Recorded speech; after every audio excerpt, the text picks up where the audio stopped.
Bonjour à tous et bienvenue sur ma chaîne. On se retrouve pour cet épisode 8 de la série de vidéos sur la productivité et l'organisation.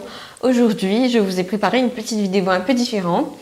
Je ne sais pas si vous avez regardé ma série sur l'argent où il y avait un épisode qui parlait un petit peu d'un truc plus philosophique par rapport à l'argent et j'ai voulu faire la même chose par rapport à la productivité et le temps notamment. Dans cette vidéo, en fait, j'ai compilé tout un tas de petits trucs, donc de citations que j'aimais beaucoup par rapport au temps, d'idées préconçues, de pensées, en fait, de façons de penser qui sont intéressantes. Donc si vous n'êtes toujours pas abonné à ma chaîne, vous avez vu que je fais plein de vidéos tous les jours et c'est le moment de vous abonner. La première idée, c'est une citation que j'aime beaucoup et que j'ai découverte peut-être il y a 2 ans. C'est une citation qui dit qu'il n'y a personne qui n'est vraiment trop occupé, ou il n'y a personne qui n'a jamais pas le temps de faire quelque chose. C'est que chacun choisit ses priorités. Donc moi, j'ai découvert ça beaucoup par rapport aux amis, c'est-à-dire que j'ai vu beaucoup dans le passé les gens qui, quand tu leur proposais quelque chose, ils te disaient « Ah, désolé, j'ai pas le temps de faire ça » ou quoi. Et finalement, tu réalises que c'est pas le temps en fait, on s'arrange chacun pour avoir le temps de faire quelque chose qu'on aime. Et c'est pareil pour les gens qui disent j'ai pas le temps, j'aime ça mais j'ai pas le temps de le faire. Parce que la vérité c'est que quand on aime quelque chose, on trouve vraiment le temps pour le faire. Donc, quand tu veux vraiment faire du temps pour quelqu'un, tu alloues du temps à cette personne.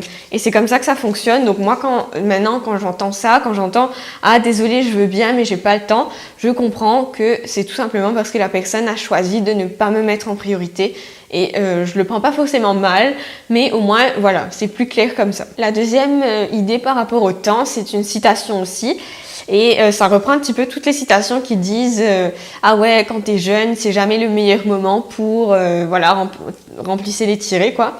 C'est des fois par rapport au voyage, genre ah quand t'es jeune, il n'y a jamais de meilleur moment pour voyager, etc.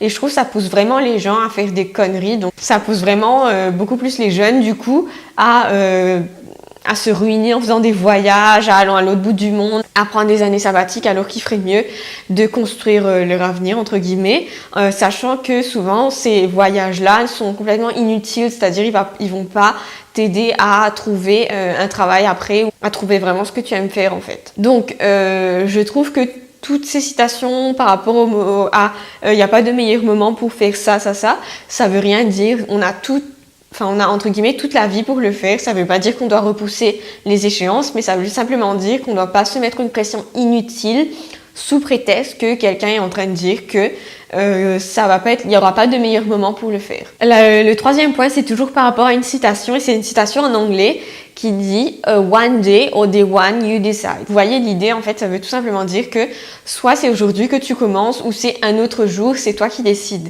Donc j'aime beaucoup cette citation, je trouve que c'est réaliste et ça te donne vraiment l'idée de l'importance de commencer tout ce que tu dois faire maintenant plutôt que d'attendre, de repousser les échéances. Donc là, le quatrième point, c'est une idée préconçue que j'ai beaucoup eue quand j'étais jeune, quand j'étais en études aussi, c'est l'idée que plus tu travailles, plus tu as des chances de réussir. C'est vrai comme c'est pas vrai. En fait, il faut travailler un minimum pour réussir. Tout est une question de productivité. Donc avant, j'avais tout le temps cette impression que plus je passais du temps à réviser, etc., plus ça allait entrer dans ma tête. Si je travaillais beaucoup et qu'après la note que j'avais ne reflétait pas mon travail, j'étais genre mais non, c'est injuste, pourquoi j'ai travaillé si dur et tout. Et en fait, ce que je ne réalisais pas, c'est qu'il y avait aussi différentes façons de travailler. Par exemple, quelqu'un qui va passer, toute une journée à mémoriser un truc pourrait avoir une plus mauvaise note que quelqu'un qui n'a pas du tout révisé mais qui a fait que des annales. Donc c'est ce type d'action en fait dont je veux vous parler. C'est que pour atteindre un résultat, il n'y a pas qu'une seule façon. Et c'est pas que la façon où on passe le plus de temps qui nous permet d'atteindre ce résultat. Donc l'idée préconçue derrière ça, c'est qu'on a souvent tendance à se focaliser à tort sur l'effort plus que sur le résultat. J'ai fait cette erreur-là avant et la vérité c'est que depuis qu'on est petit, on nous dit c'est pas grave, c'est la participation qui compte. Et ben c'est pas vrai, c'est pas la participation qui compte. On ne peut pas garder cette mentalité-là quand on devient adulte aussi parce que c'est totalement faux en fait. Dans le monde où on vit, on va pas te donner un prix de participation, on va pas te donner une médaille parce que t'as tu as participé à un entretien, mais tu n'as pas eu le travail, ou tu as été en cours, mais tu n'as pas réussi ton examen. Enfin, vous voyez de quoi je veux parler. La 5e idée, c'est une idée un peu plus personnelle, et je pense que tout le monde ne partagera pas ça, mais c'est pas grave, c'est ok. Pour moi, aujourd'hui, en fait, j'en suis venue au point que le travail, en fait, surtout quand tu fais quelque chose que tu n'aimes pas, le travail, c'est un peu de l'esclavagisme moderne pour moi. Ton employeur achète ton temps. Et je trouve que quand tu fais quelque chose que tu n'aimes pas, c'est invivable. Il faut vraiment voir ça comme ça. Donc c'est pas une récompense d'aller travailler, surtout quand tu fais quelque chose que tu n'aimes pas, parce que on te paye à faire quelque chose qui ne fait pas avancer ta vie, à part te donner les sous pour payer tes factures. Tu peux gagner plus d'argent, mais pas plus de temps.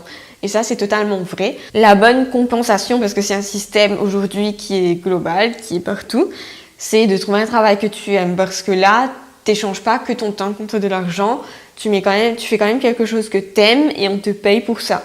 Donc, pour moi, aujourd'hui, c'est vraiment important de trouver un travail que tu aimes pour ne pas être un esclave moderne. Ok, un esclave, on le paye pas. Donc, bien sûr, on ne peut pas tous se le permettre parce qu'on doit payer les factures, mais je pense que c'est un but ultime dans la vie quand même. 6e idée par rapport au temps, c'est par rapport à l'ennui. Et je trouve que c'est une citation très vraie. En fait, vous connaissez la citation « L'oisiveté est la mère des vices ». Et il y a aussi une autre citation qui dit « L'ennui est la racine de tout mal ». En développant cette citation, ce qu'on voit, c'est que l'ennui, déjà, t'empêche d'être toi-même parce que quand tu t'ennuies, tu ne jouis pas de la personne que tu es. Donc c'est très philosophique tout ça. Et aussi, en fait, ce que j'ai réalisé par rapport à moi, c'est que l'ennui te faisait créer d'autres problèmes pour pas que tu t'ennuies. Et ça, je trouve ça hyper négatif.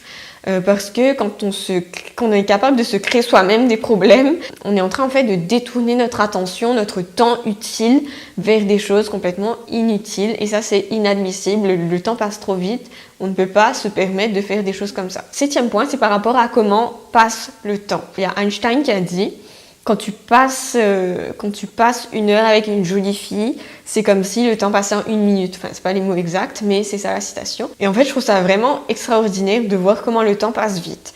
Et donc, j'ai été faire des petites recherches là-dessus et il se trouve qu'on a une notion différente du temps en fonction de si on est en train de s'amuser ou pas. En fait, la vraie différence, c'est à quel point on fait attention au temps.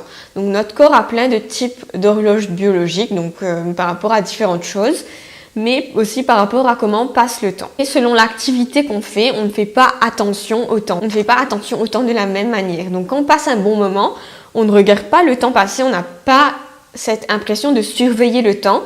Du coup, on a l'impression que le temps passe plus vite. À l'inverse, quand on fait une activité qu'on n'aime pas ou qu'on est fatigué, qu'on n'a pas envie de faire cette activité, notre attention au temps augmente, donc on fait beaucoup plus attention au temps qui passe.